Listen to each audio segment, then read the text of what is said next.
Now, on the other side of the spectrum, self-control feels like wisdom, like freedom, whereas restriction feels like punishment, like handcuffs. Do you struggle to stay consistent with healthy eating and just want food decisions to be easy, guilt-free, and sustainable? You're in the right place. I'm Chelsea, nutritionist and fitness coach who overcame restrictive yo-yo dieting and body image insecurities using simple nutrition tools, all backed by biblical principles. And now I help women like you find that same freedom with food so you can feel confident in the look and health of your body for decades to come. I'm ready to dive in with you. So open your notes app and let's go. You want to eat healthier and actually take care of your body, but you don't want to have to abide by some restrictive diet. Girl, you have found your people. Listen, God designed us to eat intuitively. Then the enemy created food noise to confuse and distract us. But once you learn how to understand what your body is communicating, eating intuitively becomes second nature because that's how it's supposed to be. And if you can use some support in learning those signals and truly having freedom with food, I encourage you, jump over to coachrain.com/strategy to book your healthy meals strategy session with me.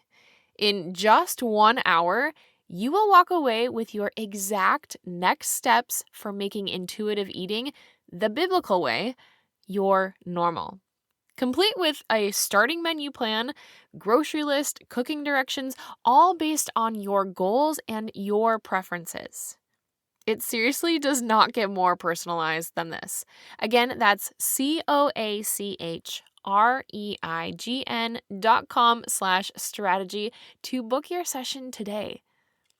And now, welcome to Nutrition for Christian Women. Is it self-control or is it restriction? If you have ever dieted before, you may have flirted with both of these ideas. I think it's worth discussing because as Christians, we are called to have self-control.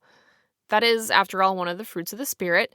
In Galatians chapter 5, verses 22 through 23, it says, "But the fruit of the Spirit is love, joy, peace, patience, kindness, goodness, faithfulness, gentleness, and self-control. Against these things there is no law." So if our eating habits are Spirit-led, we will have self-control. However, much of our diet culture, which starts out as self-control, often leads to restrictive eating patterns. And that's when things take a turn for the worse. So today I want to paint a clear picture of the characteristics of each so that you can either become aware of your restrictive habits or simply start to focus on developing self-control when it comes to you and your relationship with food.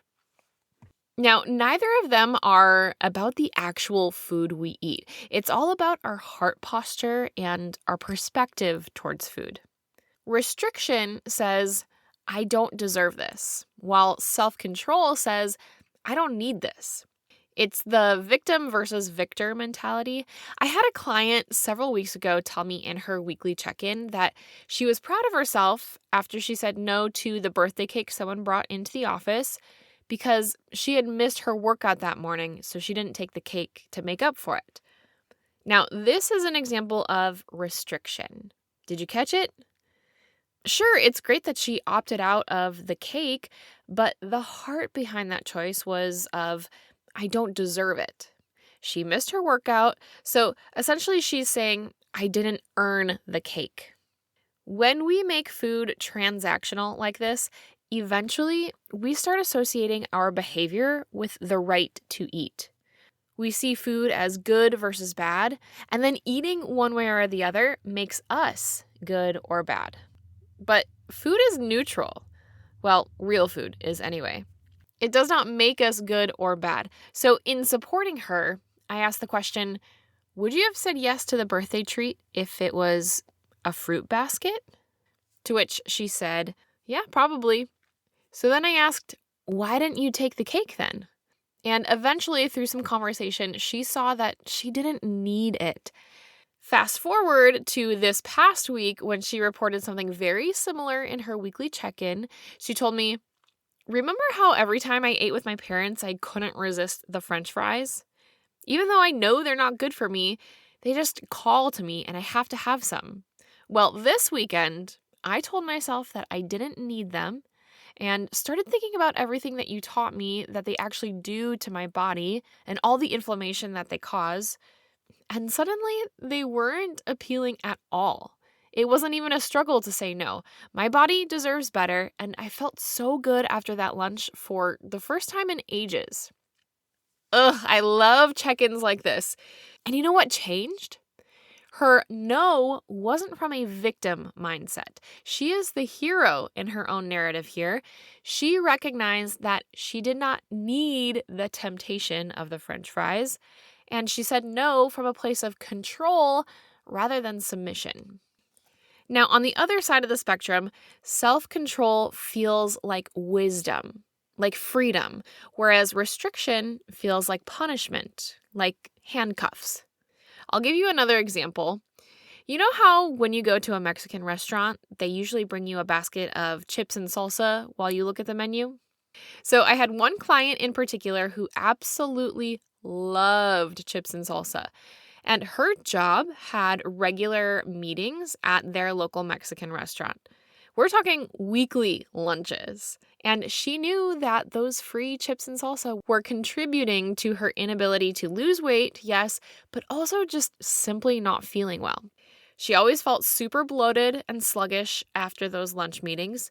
And so when we were talking through how we could manage those outings better, I briefly mentioned the fact that those complimentary baskets of chips and salsa also serve a purpose of filling you up on the cheap stuff before you order the expensive stuff. It actually costs pennies to make tortilla chips and salsa versus entire entrees like steak fajitas, carnitas, or anything with protein. Not to mention, we connected the dots between the oils that the chips are fried in and how she feels physically after that meal. And both of those things gave her a lot of conviction. She reported back the week after we had that conversation after her lunch meeting and told me, "Chelsea, I had 3 chips and then I couldn't stop thinking about how they were trying to fill me up on the cheap stuff before getting to the good stuff. I was totally satisfied by those 3 chips. I got the crunch and the flavor without the bloat or fatigue. This feels like such a major victory." So here, she managed to practice self-control by having just enough of that kryptonite food to satisfy the desire. In her case, that desire was the texture and the flavor. But then she stopped while she was ahead. Not because chips and salsa are quote-unquote bad or against the rules of her diet, but because she wanted to do what was right for her body and nourish it with real food, like the protein and veggies in the fajita bowl that she later ordered. Her no was actually empowering rather than diminishing. She left feeling satisfied, not longing. So, if you find yourself feeling like you are more on the side of restriction, how do we move into self-control? I have found that it is a 2-pronged effort. It starts with, number 1, a change in perspective, which is usually the result of a degree of new knowledge. It's kind of that whole concept of hearing incorrect lyrics to a song, and then you can't unhear them every time that song comes on. Once you know the truth about certain foods, you literally see it differently.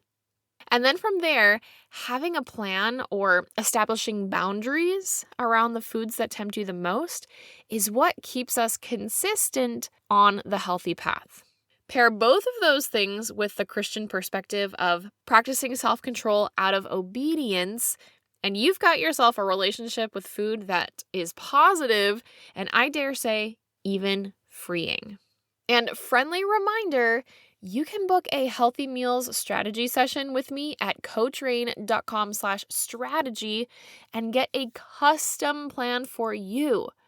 Restrictive dieting is so far from what God intended for us with food, but self-control brings freedom.